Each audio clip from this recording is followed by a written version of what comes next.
Welcome back to The Joy of Vinyl. I'm Rick Coste. Today I want to talk about this.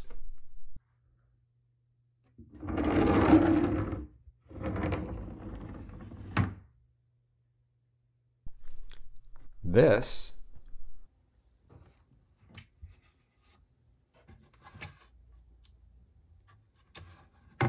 And this. Now that last one I just showed, that's where replaced records with scratches or say warps or blemishes go to rest. It's kind of like a record graveyard. But that being said, can I part with them?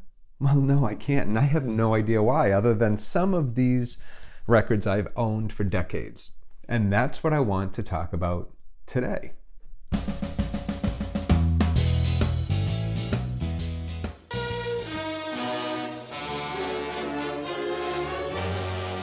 Every one of you watching this screen, look out, because soon, very soon, the most horrifying monster menace ever conceived will be oozing into this theater.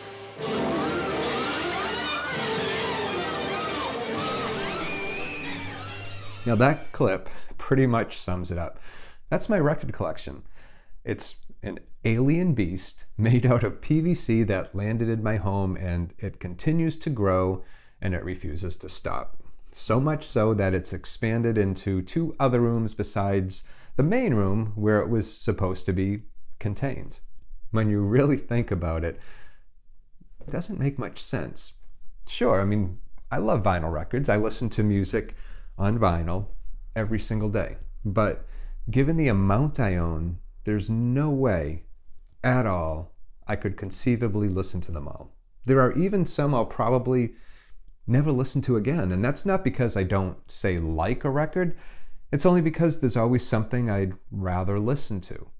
Out of all the records that I own, there are maybe only a couple that I don't care for, and there's one that I don't play only because, well, I don't understand it. And it's this record.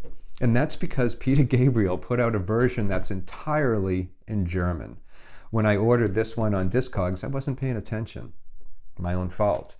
I didn't know I had to. I had no idea there was a German language version of that album. So when it showed up, that was quite a surprise when I tried to play it. But I've kept it. I could easily have tossed it away since I'll never listen to it, but I can't. It's part of the Blob, and the Blob grows. Can it be stopped? Mob hysteria sweeps one city. Before long, the nation, and then the world could fall before the blood-curdling threat of the Blob. I gave this some serious thought the other day. Why do I continue to buy records? It was really the same thing years ago when I was a teenager. Before I had a part-time job, I saved my allowance to buy records. When I started working part-time after school, a really good portion of my pay was spent at the record store, and, well, also at the video arcade, if I'm being completely honest. Now that I'm something years old, buying records is almost like having another monthly bill to pay. Not a month goes by without a few records being added to the Blob. So I'm back to why. Why not stop and enjoy the records that I do have? It's because of the experience.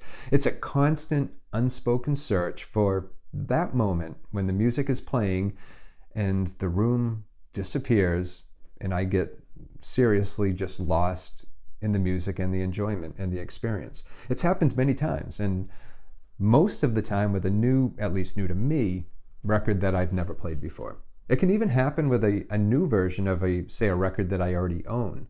And the most recent example of this, of what I'm talking about, is this record right here. It's Judas Priest's second album, Sad Wings of Destiny. I've always loved this album. You know, back in the, I'd say 1990s, when I had switched to buying compact discs for a while, I had a CD version of this album too. I always went back to the vinyl. The digital version just couldn't touch the analog, at least in my opinion. But this one was released in October 2020 for Record Store Day. And for this release, the album was split into two 180-gram discs, and it was mastered at 45 RPM. Now, I don't buy into the argument that 180-gram records sound better. Nor, I have to admit, am I a big fan of LPs mastered to be played at 45 RPM.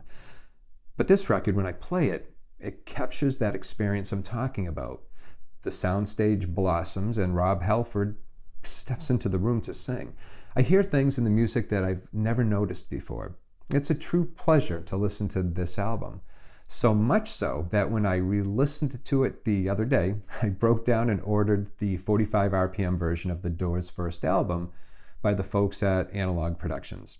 My copy of The Doors' debut album is well over 40 years old, and there are really no great versions of that record unless you go back, way back to the original Monarch pressings from 1967. I've heard really great things about the Analog Productions pressing, but never jumped to buy it due to the whole 45 RPM thing. But after listening to this, I had to see if it brought the same experience to the room. Now, I can't, as much as I try to, I can't really explain what my aversion is to 45 RPM, but apparently I'm finally getting past that.